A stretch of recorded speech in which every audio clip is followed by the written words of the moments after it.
Welcome back to Bach and the Synthesizer, on the relationship between Bach and electronic music. The synthesizer was invented in the 20th century, so by all standards it is a modern instrument. However, it might be not the case in absolute terms. Follow me.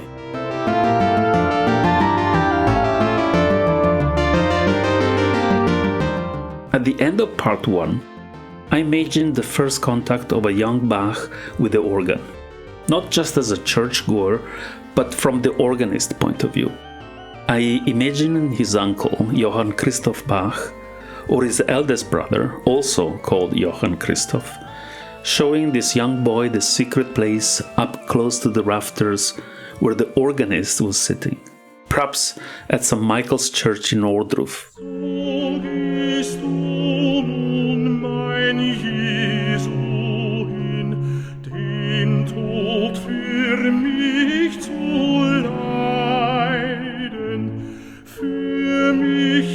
Nobody knows, of course, but I think Bach was mesmerized, given the enormous relevance that this instrument would have in his career. Few times I managed to convince a priest or a caretaker to let me play the organ in some church. And even in these modern times, when our everyday relationship with religion is very different from what it was at that time, there is something special about the silence and the dim light of the church, strangely empty outside of the usual services, and the fact that just a touch on few keys fills the whole volume of the church with sound.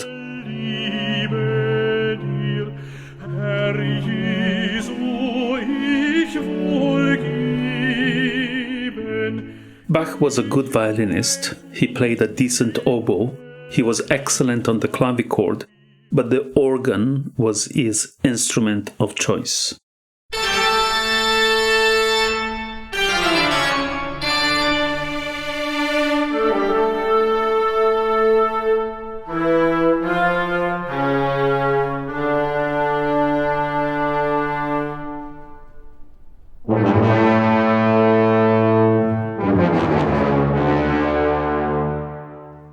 One of the most famous pieces he wrote when he was just 19 was then, as it is now, total madness. He wanted to impress, so he wrote an outrageous composition, breaking with all traditions, and to do so, he pulled all the stops, quite literally.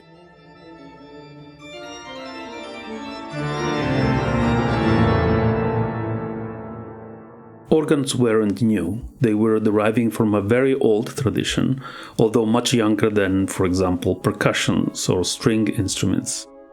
Nowadays, organs evoke a bit of a stuffy image of old churches, but at that time, churches were a part of everyday life, as it was religion, much more than it is today. Some of the social life of a city happened at church.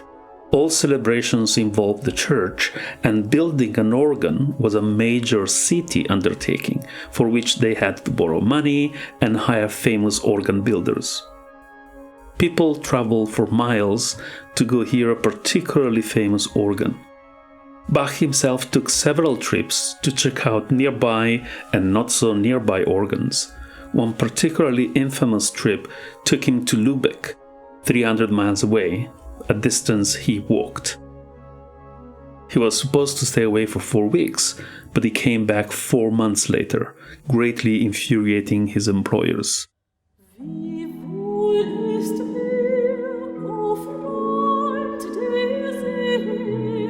Now imagine what must have felt for a 5-year-old boy, and later a teenager, to hear, or better, to play an organ. Sure, your sister could play the clavichord, and your father organized musical evenings at home, where you would play the violin, and some friends came over to play the oboe. But then you have this mechanical wonder, an instrument so complex and large that it required multiple manuals and a pedal board, several pedals, and rows upon rows of stops. Organs were extremely complicated and highly engineered machines. In fact, organs and clocks were probably the most complicated machines from the Middle Ages up to the Baroque period.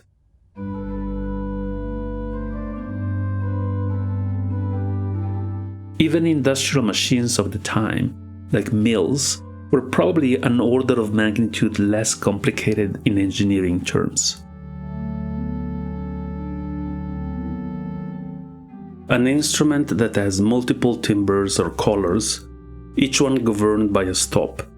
You can pull one stop and you can hear a pipe sound. Pipes that were made of various materials which made different sounds. Different lengths made for different registers, and we still have synthesizers that use the length of the pipes to indicate the register. That's why the Mini Moog, for example, has the numbers 32, 16, 8, 4, and 2 on the oscillator bank range knob. Pull a different stop and it's a reed or a trumpet. You can be a keyboard player and sound like an oboe or a bassoon. Organs, even at that time, were large instruments. What you saw from the outside was only a small set of the pipes. The inside was full of them. They had tens of registers controlled by 2 to 4 manuals and a pedal board, each one with 3, 4, or even 5 octaves range. And you could pull multiple stops to make sound combinations. Some registers were very quiet, only a whisper in the large church hall. Others were so loud that could make the roof tiles vibrate. You could also pull all the stops, which is where this saying originates from, by the way. And you had the full organ sound, in which all registers of a manual were playing at once.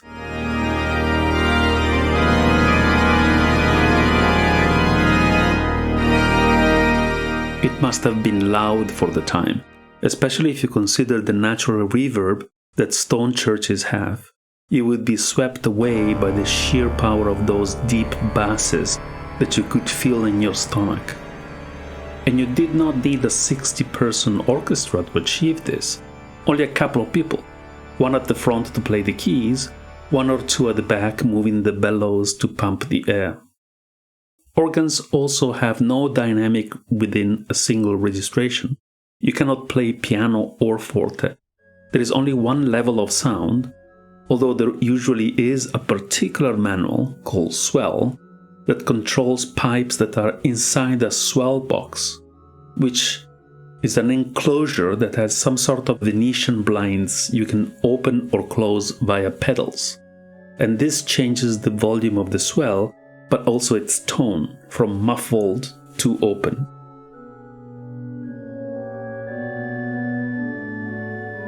However, to control the organ volume and timbre, you're mostly limited to adding or removing registers. So here is your bank of VCOs, or voltage-controlled oscillators. Robert Moog created oscillators with transistors. At the time of Bach, they used vibrating columns of air. And for filtering, to Moog's VCFs, or voltage-controlled filters, Bach had the swell box, which, when transitioning from closed to open, was both a VCA, or a voltage-controlled amplifier, and a sweeping low-pass filter, opening up its response. And here is the central point. The parallels between the organ and the synthesizer are deep. They go much beyond the fact that a synthesizer can sound like an organ. In the same way I was excited about the Mini Moog and the DX7 in the 70s, I keep imagining this teenager boy in the 1690s, excited about hearing the organ played by his uncle and wanting to become an organist, which he became, a composer, an organ builder, an organ expert and tester, in which he excelled, because the organ was the coolest thing there was. As an aside, his job of organ tester was one of the reasons why his use of the organ's register was so experimental and innovative. very much like Peter Gabriel's first experiments with the Fairlight CMI, or Frank Zappa with the synclavier,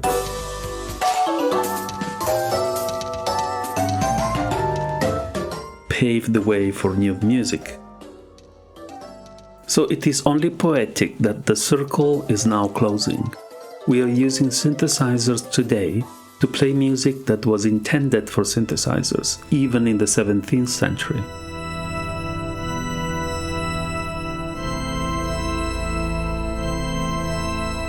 And this, in my opinion, is the fundamental reason why Bach and synthesizers go well together.